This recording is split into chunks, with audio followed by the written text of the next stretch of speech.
자, 인물 강의 아브라함 편 12편만 하겠습니다. 예전에는 우리 오프라인에서 예배 드릴 때는 12, 13 이렇게 2시간 동안 했을 텐데요. 오늘은 그냥 1시간만, 그러니까 매주 토요일 9시에 제가 방송을 하도록 하겠습니다. 그 전에 먼저 여러분을 예수 그리스도 이름으로 축복하길 원합니다. 여러분, 토요일 황금의 시간이죠. 많은 사람들이 어디선진 모르겠지만 산으로 들로 놀러 갔을 겁니다. 그리고 혹은 텔레비전에 재미있는 예능에 빠져서 뭐 런닝맨이나 무한도전이나 기타 이런 것들, 우리의 정신을 마비시키는 것들에 빠져서 이 귀중한 시간을 그렇게 흘려보내고 있을 터인데, 여러분들은 이렇게 온라인이지만 함께 마음을 합해서 예배드리길, 하나님의 말씀을 공유하기를 원하는 여러분들을 진심으로 예수님의 이름으로 축복합니다. 여러분, 이런 것이 구별이지 않을까요? 성경에 예수님께서는 마지막 때 믿는 자를 내가 찾을 수가 없다라고 했습니다. 무슨 뜻입니까? 구별된 사람을 찾을 수가 없다는 겁니다. 예수 그리스도를 믿는다는 사람들 중에도 세상 사람들과 똑같아서 내가 그들을 도대체 그들이 믿는 자인지 믿지 않는 자인지 구별을 할 수가 없다라는 뜻입니다. 그 뜻이. 그런데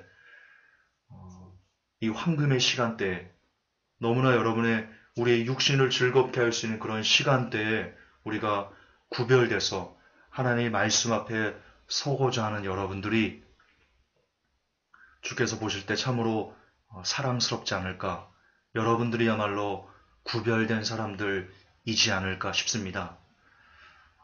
우리가 언제까지 이 말씀을 나누게 될런지 알지 못하나 그때까지 여러분 쉬지 말고 멈추지 말고 계속해서 구별되는 자리에 앉으실 수 있는 여러분들이 될 수 있기를 거듭 축복하며 또한 거듭 예수님의 이름으로 부탁드리면서 오늘 인물강의 아브라함 편 12편을 시작하도록 하겠습니다.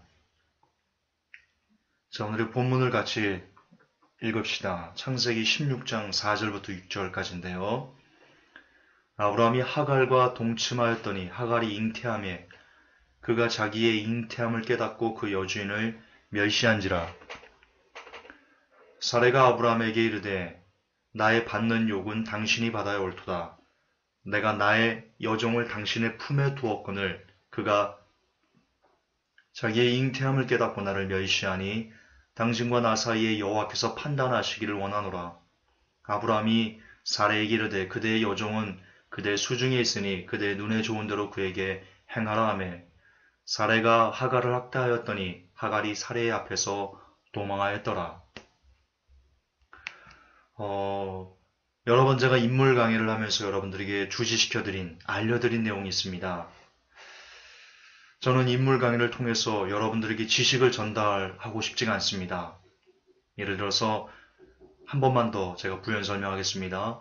창세기는 구조가 이렇고, 아브라함의 창세기 모세 저작의 연대 시기는 어떻고, 이렇게 어떤 이 창세기에 대한 어떤 그 구조적인 것을 알려드리는, 그러니까 여러분의 지식을 살찌우는 것에 제가 하고자 하는 인물 강의의 핵심은 없습니다. 그런 것에는 거의 없습니다.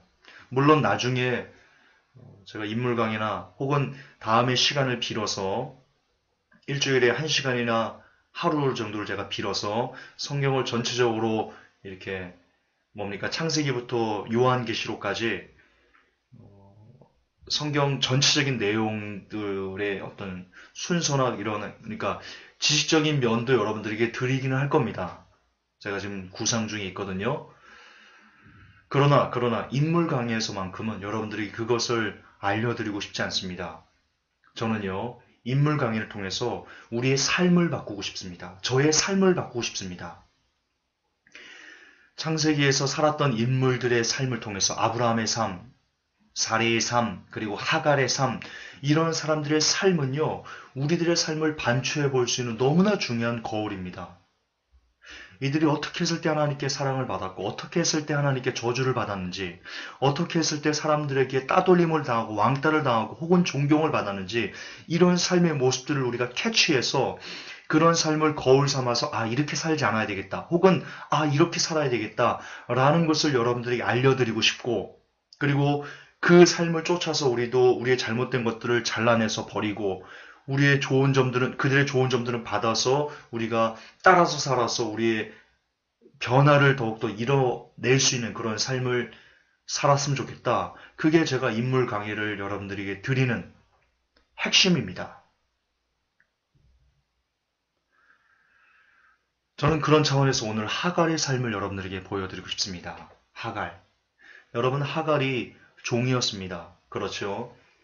그 시대의 종은요, 아시겠지만,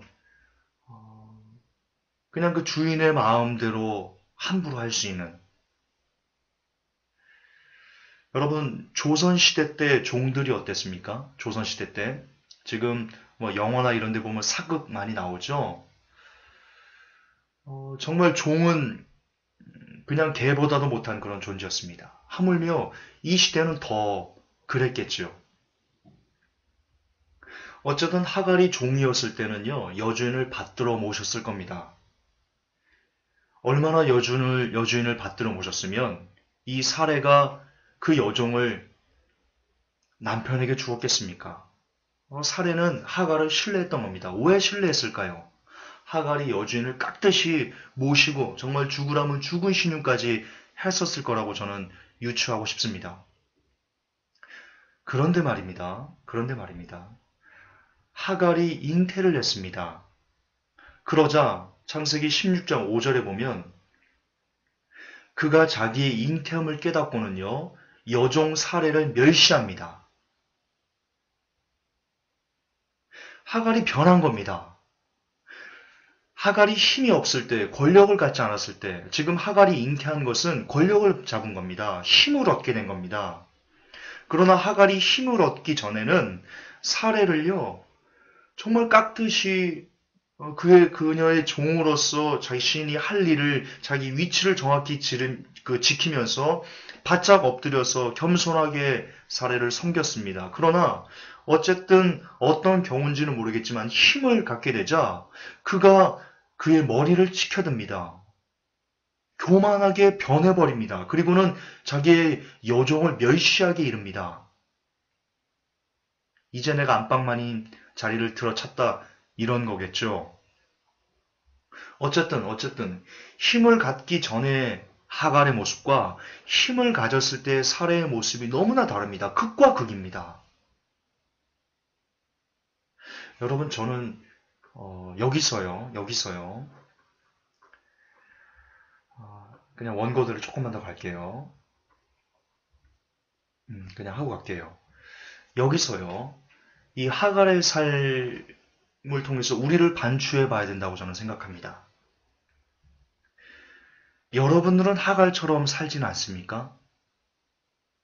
여러분의 공동체에서, 여러분의 가정에서, 혹은 교회에서 여러분이 어떤 힘이나 권력을 갖지 못했을 때, 그때는 여러분들이 정말 겸손하게 여러분의 위치를 지키면서 그렇게 살아가다가도, 혹 어떤 기회인지는 모르겠지만 그게 우연이든 계획이든 아니면 여러분이 노력해서 성취한 것이든 그것이 무엇인지는 모르겠지만 여러분들이 뭔가 힘을 얻고 권력을 얻었을 때 여러분이 변하지는 않습니까?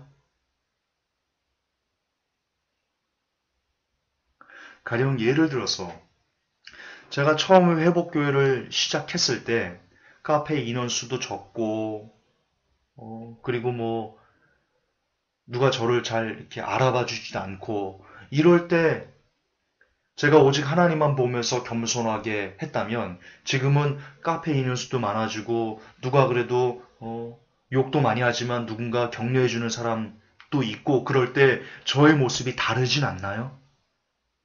여러분들 그렇게 혹 제가 그렇게 변한 것을 여러분이 혹 보시나요? 만약 그렇다면 저는 지금 하갈의 삶을 사는 겁니다. 하갈처럼 못된 엉덩이에 뿔난 그런 삶을 하나님과 사람들 앞에 살아감으로써요. 저는 하나님 앞에 큰 지금 저주 아래 놓여 있는 겁니다. 여러분도 마찬가지입니다. 사람은요, 하나님께서 원하시는 사람의 모습은요, 여러분들이 힘을 가졌을 때나 안이 가졌을 때나 늘 똑같은, 여러분의 이름이 났을 때나 나지 않았을 때나 늘 똑같은 그런 삶을 살아야 됩니다. 우리 주님이 그렇게 사셨습니다. 예수님께서 이 땅에 오셔서 사역을 공생애를 시작하시면서 이름이 드높아지셨습니다. 그리고는 성경에 보면 예수님을 억지로 잡아서 임금 삼으려고 했습니다. 예수님을 왕으로 삼으려고 했습니다. 그때 예수님께서 자기를 왕을 삼으려는 사람들에게 고개를 빳빳이 쳐들면서 그래, 나를 그렇게 니들이 원해? 이런 식으로 어깨에 힘을 빡 주셨습니까? 아닙니다. 성경은 뭐라고 얘기하냐면요. 그분이 그들을 떠나 홀로 산으로 가서 기도하시다. 홀로 그들을 떠나시다. 예, 늘 주님은 이름이 나든 이름이 나지 않든 힘이 있든 힘이 없든 권력이 있든 권력이 없든 늘 언제나 동일하게 하나님 앞에서 똑같은 마음으로 일평생을 사셨습니다. 똑같이 겸손하게. 우리가 그런 삶을 살아야 된다는 겁니다. 우리가 예수님의 삶에서 그 모습을 본받아서 우리도 역시 여러분들에게 어떤 힘이 주어질 때나 어떤 권력이 주어질 때나 여러분들에게 어떤 것이 주어질 어떤 파워가 주어지더라도 그것이 없을 때와 똑같이 하나님과 사람들 앞에 겸손한 모습으로 그렇게 늘 동일한 마음가짐을 갖고 살아가야 된다는 겁니다. 어깨에 힘 주면 안 됩니다. 어깨에 힘을 주면 어떻게 되는 줄 아십니까? 하갈처럼 되면 어떻게 되는 줄 아십니까? 하갈처럼 되면요, 이렇게 됩니다. 창세기 16장 6절에 아브라함이 사레에게 이르되 그대의 여종은 그대의 수중에 있으니 그대의 눈에 좋은 대로 그에게 행하라 하며 사레가 하갈을 학대하였더니 하갈이 사레의 앞에서 도망하였더라. 이게 여러분 권력이 없을 때 겸손하다, 권력을 잡은 후에 교만해진 사람의 결말입니다. 하나님은 절대로 힘이 생겼다고, 혹은 돈이 생겼다고, 혹은 무엇이 다른 사람들에게 뻐길 수 있는 어떤 거리가 생겼다고 해서 고개를 쳐드는 그런 사람을 절대로 가만두지 않습니다. 예를 들어 보겠습니다. 교회에서 누군가를 전도를 해왔습니다. 전도를 많이 했습니다. 그래서 교회 목사님이나 어떤 그 교인들이 그 사람을 향해서 축켜 세워줍니다. 전도를 이렇게 열심히 했어요. 이렇게 그래 칭찬을 할 때 그것에 취해서 자기도 모르게 어깨를 으쓱하는 것. 어떤 장로님이 있습니다. 헌금을 많이 합니다. 사업이 잘 돼서 돈이 많아서 헌금을 많이 했습니다. 그렇다고 교회에서 다닐 때 예전에는 그냥 일반 걸음을 걸었는데 헌금을 많이 한 후에 뒷짐을 지고 어슬렁거리면서 나 이 교회에서 뭔가 중요한 사람이야 라고 그렇게 뻐기는 것, 그게 바로 하갈 같은 삶입니다. 그리고 그렇게 하갈처럼 뭔가 생겼다고 변하는 사람을, 특히 교만하게 변하는 사람을 하나님은 절대로 가만두지 않습니다. 절대로 가만두지 않습니다. 그의 모가지를 꺾어버립니다. 하나님께서 이 시대에 제일 싫어하는 것이 바로 교만이기 때문입니다. 그렇습니다. 오늘 아브라함 편 12편, 인물 강의 아브라함 12편의 소제목이 뭐였습니까? 바로 이거였습니다. 지옥으로 가는 법칙입니다. 여러분, 법칙이란 어떤 것이냐면요. 어떤 상황, 어떤 환경에서도 꼭 그와 같은 결말이 나오는 그것을 법칙이다라고 합니다. 지옥으로 가는 법칙이 있습니다. 이것만은 반드시 우리를 지옥으로 이끕니다. 이것만은. 그게 뭡니까? 교만입니다. 여러분, 저는 지금 굉장히 중요한 얘기를 하는 겁니다. 죄를 지으면 지옥 갑니다. 그러나 그 죄 중에서도 단연코 넘버원은 하나님께서 절대로 그냥 용납하지 않는 그 죄는요, 교만입니다. 그리고 교만은 아까 하갈처럼 뭔가 내가 없던 것이 새로 생겨서 남에게 뻐길 수 있는 것이 생겼을 때 고개를 치켜드는 것이 바로 교만입니다. 또 한 번 예를 듭시다. 여러분들이 열심히 어떤 찬양을 준비해서 예배 시간에 찬양을 아름답게 올려드립니다. 그러자 사람들이 우레와 같은 박수를 칩니다. 그때 그 박수 치는 걸 통해서 희열을 느낀다든가 뭔가 내가 대단한 사람인 것처럼 자신이 느껴진다든가 그걸 뻐긴다든가 하나님은 당신을 절대로 가만두지 않습니다. 절대로 용서하지 않습니다. 교만은 지옥으로 가는 특급 열차입니다. 다시 한번 말씀드리겠습니다. 힘을 가진 자의 삶. 하나님께서 정말 원하시는 자의 삶. 정말 원하시는 삶. 우리가 이렇게 살았으면 좋겠어. 너희들, 회복교회 성도 너희들, 나의 나라에 들어오고 싶어? 천국에 오고 싶어? 그러면 이렇게 좀 살아줘. 이렇게 좀. 그러면서 우리에게 예수님의 삶을 보여주셨습니다. 예수님은요, 힘이 있기 때문에 그 힘을 가지고 더 낮은 자리로 스스로 가셨습니다. 그게 진짜 힘을 가진 자의 삶입니다. 진짜 권력을 가진 삶, 진짜 하나님의 능력을 가진 자의 삶은 머리를 치켜들고 다른 사람 앞에 군림하려는 삶이 아니고 진짜 하나님의 능력, 진짜 하나님의 파워를 가진 자의 삶은 오히려 자기를 비워 종의 형체를 갖는 삶입니다. 다른 사람보다 나를 낮게 여기는 삶이 진짜 하나님의 능력을 가진 자의 삶의 본질입니다. 이것이 주께서 찾고 또 찾으시는 천국 백성의 진짜 모습입니다. 회복교회 성도 여러분, 우리 이렇게 살 수는 없을까요? 남들이 여러분을 칭찬할 때, 남들이 여러분을 떠받들 때, 그때 그 자리에서 내려와서 그 모든 영광을 하나님께 고스란히 올려드리고 단 1%도 여러분이 취하지 않고 고스란히 그 없는 자리를 내려와서 조용히 사라질 수는 없을까요? 그런 삶을 살 수는 정말 우리에게 없는 겁니까? 인간은 그렇게 살 수 없는 겁니까? 살 수 있습니다. 살 수 있습니다. 예수님의 삶을 늘 잊지 않으면, 그분의 은혜를 늘 잊지 않으면 우리는 그런 삶을 살아낼 수 있습니다. 다시 한번 반복합니다. 진짜 힘을 가진 자의 삶, 진짜 하나님의 권능을 가진 자의 삶은 신사도들이 하는 것처럼 신비한 이적과 기적을 나타내면서 그들로 하여금 높임을 받고 뻐기는 그런 삶이 아니고 진짜 하나님의 힘을, 진짜 파워를 가진 자의 삶은 오히려 자기는 사라지고 더 낮은 곳으로, 더 천한 자리로 스스로 걸어가는, 그러면서도 그것을 기뻐하는 그런 삶이 진짜 하나님의 힘을 가진 자의 삶입니다. 그것이 천국 백성의 모습입니다. 우리 그런 삶을 살아보십시다. 자, 두 번째 확인하고 싶은 것은요, 이겁니다. 사람의 말을 들으면 반드시 어려움이 온다. 왜 이걸 가져왔냐면요. 여기를 보세요. 창세기 15장 4절에 보면요.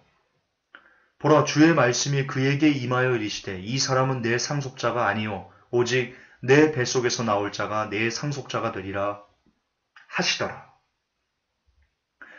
여러분, 주님께서는요, 우리 하나님께서는요, 분명히 아브라함에게 약조하셨습니다. 내 배에서 나올 자가 내 상속자가 될 것이다. 그 말은요, 사라에게서 아이가 나온다는 겁니다. 왜냐면 그게 하나님의 마음이었고요. 아브라함도 그것을 알고 있었습니다. 창세기에 보면 남자와 여자가 하나다. 이런 즉 한 몸이 된다라고 되어 있습니다. 그래서 따라서 내 배에서 나온다는 것은요, 사라에게서 아이가 나온다는 겁니다. 하나님께서는 그렇게 약속하신 겁니다. 아브라함은 그 약속을 믿었던 겁니다. 그런데 사라는 믿지 않았습니다.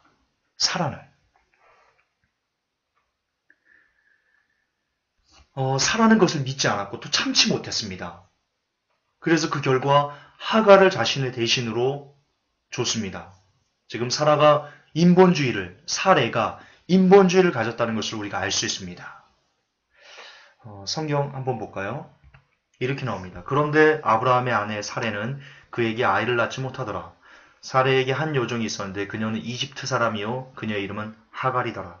사레가 아브라함에게 이르되 이제 보소서 주께서 나를 막으사 아이를 낳지 못하게 하셨으니 원하건대 내 하녀에게 들어가소서 내가 혹시 그녀로 말미암아 아이를 얻을까 하나이다 하매 아브라함이 사레의 목소리에 귀를 기울입니다. 사레가 지금 인본주의적으로 자기의 생각으로 하나님의 약속을 믿지 않고 시간이 더디니까 그것을 믿지 않고 인본주의적으로 자신의 종을 아브라함에게 줍니다. 아브라함이 그 사레의 인본주의적인 그 목소리에 귀를 기울입니다. 인본주의의 소리를 듣습니다.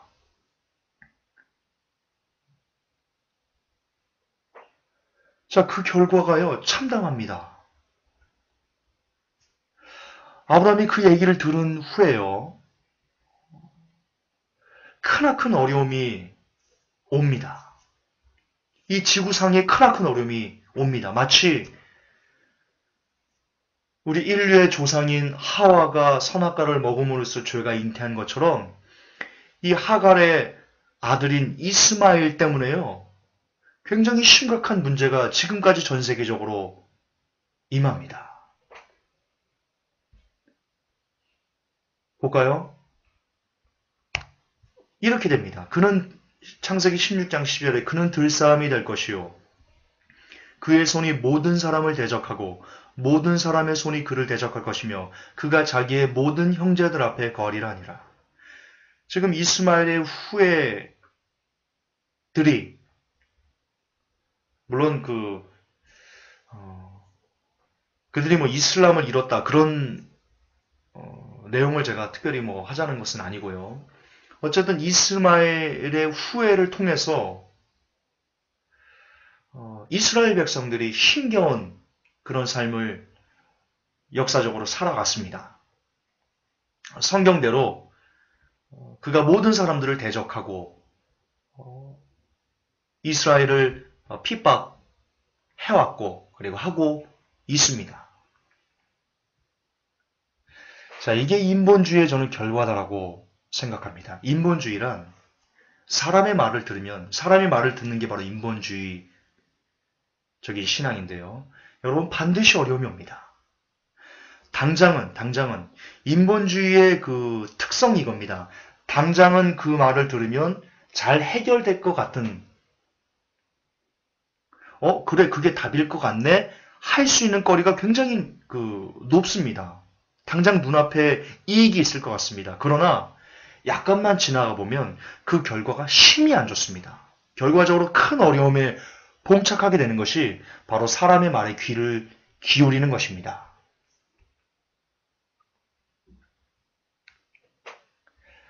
자, 오늘날도 마찬가지입니다. 오늘날 무수히 많은 인본주의적인 사람의 말들이 있습니다. 그리고 반면에 성경이 있습니다. 무수히 많은 가치관과 문화 관습, 그것들은 당장은 달콤해 보입니다. 당장은 여러분의 삶의 어떤 모든 문제들 다 해결해 줄 것 같은 그렇게 보암직도 하고 먹음직도 하고 지롭게 할 만큼 탐스럽기도 한 것들이 바로 사람의 가르침들, 사람의 말, 인본주의입니다. 그러나 반면 성경은 대단히 딱딱해 보입니다. 당장 그렇게 처리하면 직장도 잃을 것 같고 사업도 실패할 것 같고 인간관계도 파괴될 것 같고 그렇게 모든 일이 어그러질 것만 같은 당장 눈에 보이기에는 그렇습니다. 이것 두 개가 늘 충돌하면서 우리의 삶에 다가옵니다. 거듭 반복하지만 인본주의는 당장은 눈에 보이는 아름다운 해결책을 주는 것 같습니다. 그러나 오늘 성경에서 봤듯이 아브라함이 사레의 말을 듣고 하나님의 약속을 좀 더 기다리지 않고 사례의 말을 들었을 때, 사람의 말을 들었을 때 그 끝이 대단히 이스라엘에게 위험한, 안 좋은 그런 결과로 나타났습니다. 지금도 똑같습니다. 똑같습니다. 거듭반복하지만 성경이 우리에게 있습니다. 근데 이 성경에서 가르치는 가치관에 우리가 마음을 두지 않고 그 가치관대로 문제를 해결하려고 하지 않고 당장 눈에 좋아 보이는 인본주의적인 사람의 말에 귀를 기울여서 모든 해결책을 찾아가려고 하면 그 끝이 늘 심각한 문제를 이야기한다는 것입니다. 저는 여러분들이 그걸 말씀해 드리고 싶습니다. 아브라함과 사레의 이런 모습을 통해서 어떤 지식을 여러분들에게 주고자 하는 것이 아니고 그 결과가 사람의 말을 따르면 굉장히 심각하게 안 좋은 결말에 이르게 된다라는 것을 여러분들에게 주지시켜 드리고 싶습니다. 아브라함이 비록 더디더라도 사례가 비록 더디더라도 하나님의 약속을 끝까지 하나님의 말씀만 붙잡고 아브라함이 하나님의 말씀만 붙잡고 하갈과 동침하지 않았다면 인류의 역사는 좀 더 이스라엘에게 평강을 가져왔을는지도 모릅니다. 우리에게도 마찬가지입니다. 인생에는 늘 여러 가지 문제들이 주어집니다. 우리는 그런 문제를 해결하면서 살아가는 것이 바로 인생입니다. 그 인생을 해결하는 두 가지의 가치 기준이 있습니다. 하나는 성경이고요. 하나는 인본주의입니다. 다른 사람들은 성경대로 따라가는 사람을 보면서 우습다, 고지식하다, 어리석다 라고 이야기합니다. 그리고 일견 그것이 그렇게 보입니다. 예를 들어 볼까요? 성경은 분명히 불의의 뇌물을 받지 말라고 되어 있습니다. 여러분이 사업이나 어떤 일을 할 때 직장생활을 해보신 분들은 알 겁니다. 누군가 뇌물을 찔러줍니다. 내가 그 뇌물을 받으면 혹은 누군가의 뇌물을 주면 사업이 잘 흘러나갈 수 있습니다.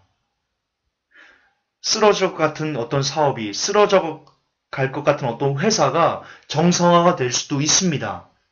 내가 한 번만 눈을 감으면 그러나 성경은 뇌물을 받지 말라. 그것은 불이다. 하나님은 로마서에서 절대로 불의하지 말아라. 주님은 절대로 불의하지 말아라. 라고 되어 있습니다. 그 가치관을 따라가면 당장 우리의 삶에 여러 가지 폐단이 아주 어려운 일들이 닥쳐질 것만 그렇게 보여집니다. 그러나 그럼에도 불구하고 성경을 따르는 것, 그 믿음대로 뇌물을 거부하고 뇌물을 주지도 않고 받지도 않고 그렇게 고지식하게 저 사람 융통성이 없어 라는 말을 들을지라도 그럼에도 불구하고 세상에서 가치 기준에 따라서 다 뇌물 주고 받고 다 그러는데 너는 왜 그래? 라는 그런 소리를 듣는다 할지라도 그래도 불구하고 그래 나는 그래도 하나님께서 하지 말라고 했으니까 나는 하나님의 말씀만 들을 거야 라고 성경의 기준을 고수하는 것 그 자가 믿는 사람입니다. 그리고 그 끝이요. 저는 결단코 좋을 거라고 확신합니다. 왜냐? 하나님께서 모두 다 보고 계시고 모두 다 갚아주실 것이기 때문입니다. 그것을 믿는 게 믿음입니다. 그렇습니다. 성경을 따르는 것은 당장은 우습게 여겨질지 모르고 힘들어 보입니다. 하지만 약간의 인내를 거치고 끝까지 하나님의 말씀만 붙잡고 여러분들에게 들어오는 수많은 인본주의들을 잘라내고 그것을 거부하면 여러분은 영광을 보게 될 것입니다. 하나님의 말씀을 따랐을 때 다른 사람들이 미련하다고 융통성 없다고 고지식하다고 말할지라도 내가 끝까지 하나님의 말씀을 붙잡았을 때 내게 주어질 그 결말이 어떻다는 것을 그것이 굉장히 아름다울 것이라는 그 영광을 여러분들이 보게 될 것이다. 저는 확신합니다. 그리고 그런 예도 제법 있습니다.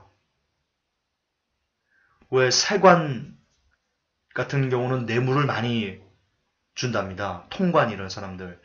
왜 해외에서 뭔가를 들여올 때 그것을 감수하는 사람들에게 뇌물을 찔러주면 이렇게 들여올 수 있기 때문에 뇌물이 참 많이 오고 가는 것이 그런 곳이라고 합니다.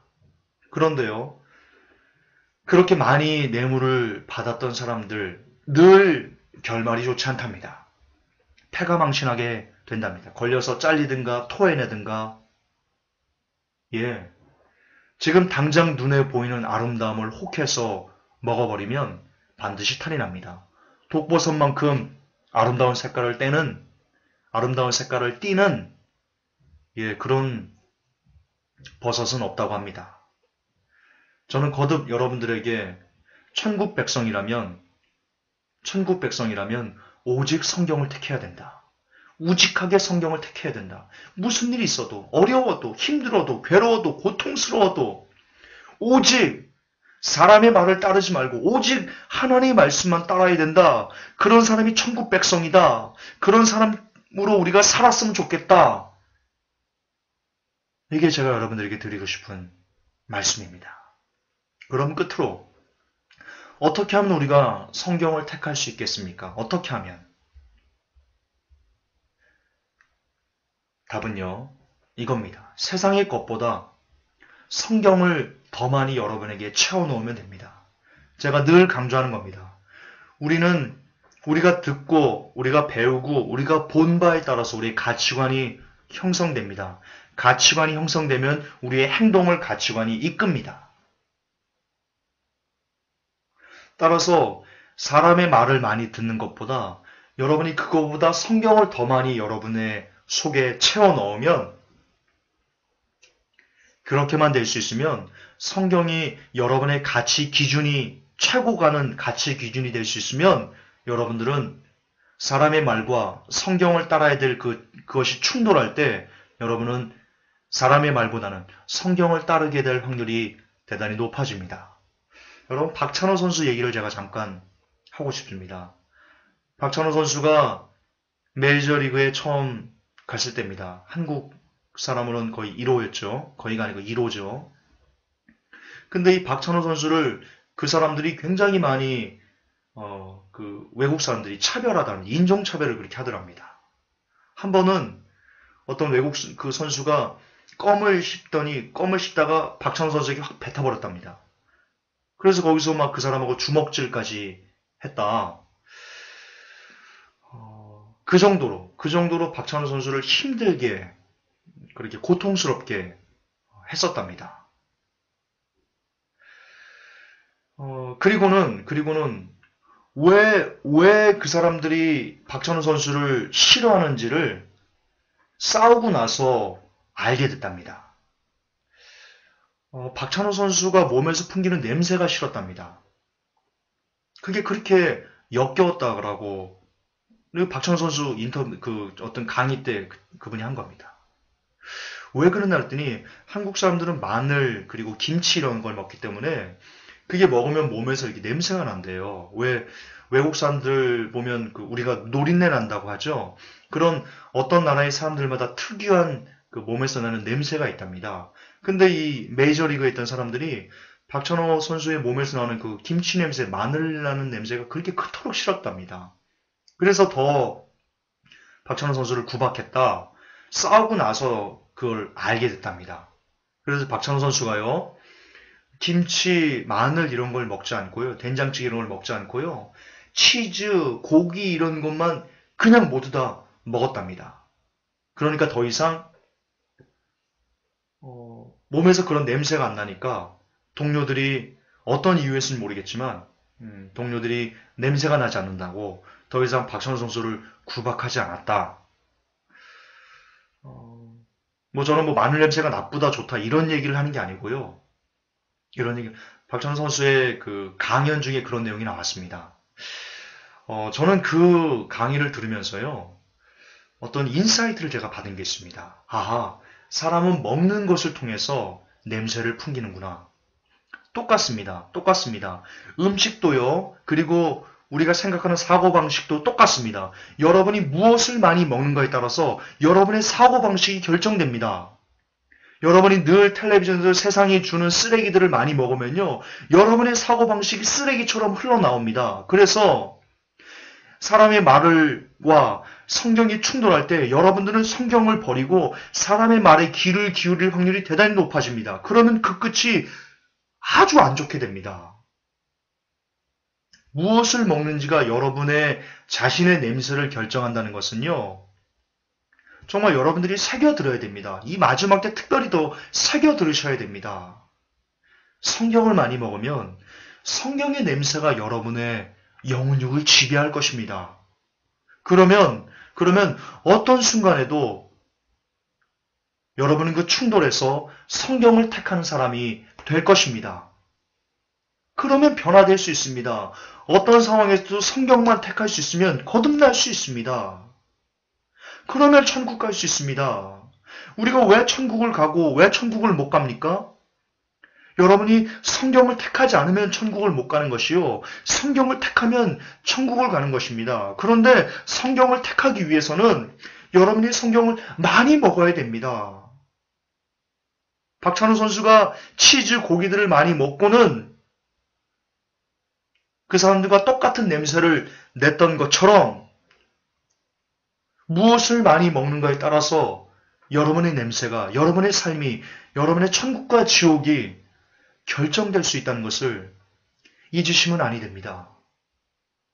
제가 오늘 여러분들에게 드리고 싶은 말씀의 핵심은 진짜 오늘 이 인물 강의 12편을 통해서 정말 여러분들에게 드리고 싶은 말씀은 성경 읽으십시오. 미친 듯이 읽으십시오. 미친 듯이 들으십시오. 그래서 세상의 그 어떤 것보다도, 예를 들어 텔레비전을 2시간 보면 성경을 3시간 읽으십시오. 그런 식으로 무엇보다 성경으로 여러분이 가득 채워질 때 여러분의 냄새는, 여러분의 몸과 여러분의 영혼육은 성경을 풍길 것이며, 여러분에게서 성경의 냄새가 풍겨져 나올 때 여러분은 하나님의 사람으로 거듭나게 될 가능성이 높아진다는 것을 꼭 기억하시고, 아직도 하루에 성경 10장 이상 읽는 것이 힘들어 있는 사람들이 있다면 경성하시고 깨어나시고 더욱더 성경을 가까이 하시는 복된 회복교회 성도 여러분 되시기를 예수님의 이름으로 축복합니다. 하나님, 오늘 하갈의 삶, 그리고 살해의 인본주의, 이런 두 가지 모습을 통해서 우리가 어떻게 해야지 하나님의 백성이 될 수 있는지, 어떻게 해야지 하나님 마음에 합한 사람으로 빚어질 수 있는지를 우리가 묵상했습니다. 부디 하갈처럼 힘이 생겼을 때 교만해지지 않게 하옵시고, 아브라함이 사라의 말을 들었던 중 사람의 말을 듣지 않고 오직 하나님의 말씀만 들을 수 있는, 그것이 힘들고 버거워 보인다 할지라도 오직 성경만 택하겠다라고 다짐하는 그런 천국 백성에 가까운 사람들이 될 수 있는 우리 회복교회 성도 여러분들이 될 수 있도록 도와주시옵소서. 예수님의 이름으로 기도하옵나이다. 아멘.